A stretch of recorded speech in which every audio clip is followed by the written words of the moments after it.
It is the 7th of the 10th, 2012. This is a quick update before I run off to work today. Mitsui Murata, former Japanese ambassador to Switzerland, quote, Due to its ground has been sinking, unit number 4 is now in danger and collapse. According to the secretary of former Prime Minister Kan, the ground level of the building has been sinking 80 centimeters or 31.5 inches unevenly because the ground itself has the problem. Whether the building can resist a quake bigger than a magnitude 6 still remains a question.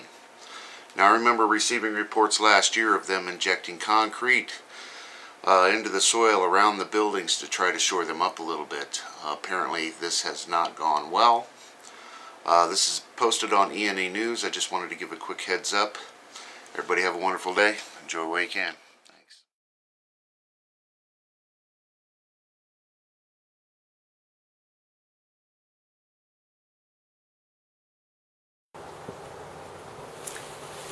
Ladies and gentlemen, it is for me a great honor and a real pleasure to participate in this memorable event. In 1956, the Cold War was at its height. Nuclear war was menacing mankind, and my prize essay alleged that the world was on the verge of total destruction. Today, the consequences of Fukushima threaten the world. Unit 4 contains 10 times more cesium-137 than Chernobyl. A strong earthquake could mean collapse. The Japanese people realized from experience that nuclear energy generates unacceptable calamities. The collapse of Unit 4 could be one. Japan must assume the historic role of promoting denuclearization, both civilian and military. Ignoring the conditions of the Fukushima, nuclear reactors continue to be promoted at home and abroad.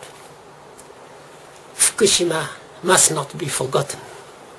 In the name of the victims and 170,000 refugees, I call for a total ban of nuclear energy.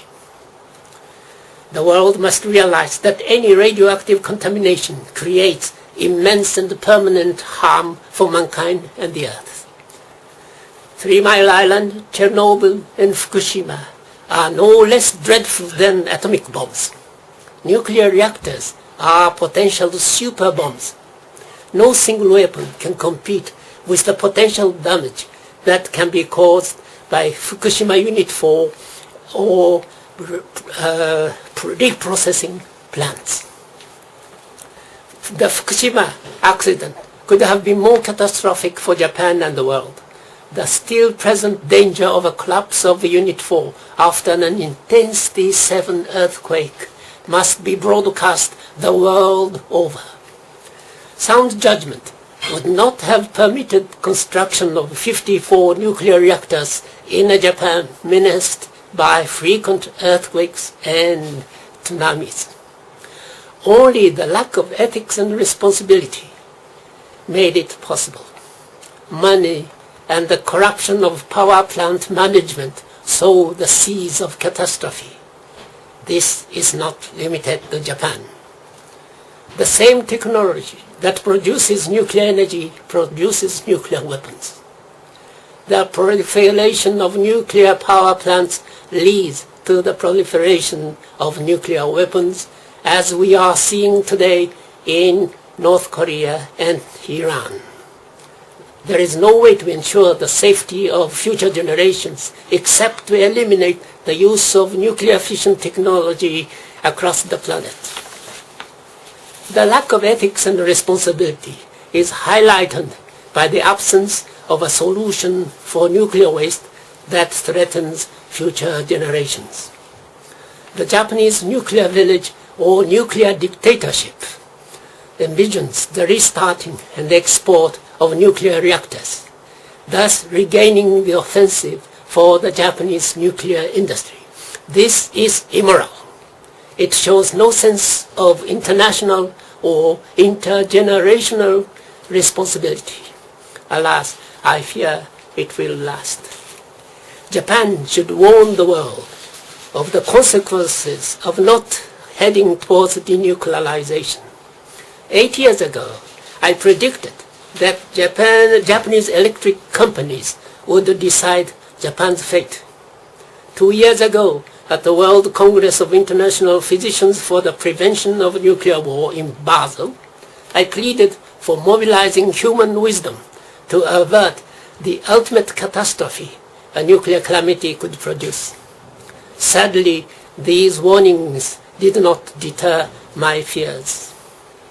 Considering the worldwide consequences of a nuclear accident, countries not possessing nuclear reactors should urge denuclearization, be it military or civilian. Countries already opting for nuclear energy should do so as well. Originally, Japan had a maternal culture characterized by harmony and solidarity. After the Meiji Restoration was introduced to Japan, a paternal culture characterized by competition and confrontation in military form. History shows that paternal cultures end in catastrophe. Fukushima is the result of the supremacy of economy, another form of paternal culture introduced after World War II. The maternal culture of harmony is the remedy for the paternal culture of power. Nuclear accidents cause limitless consequences unacceptable to human society. Fukushima is a reminder that the possibilities of such a disaster should be completely zero. The great principle of a world without nuclear weapons and reactors should not be forgotten. The transition to maternal civilization is a prerequisite for this vision. Today, mankind faces a crisis of civilization. The true cause is lack of ethics.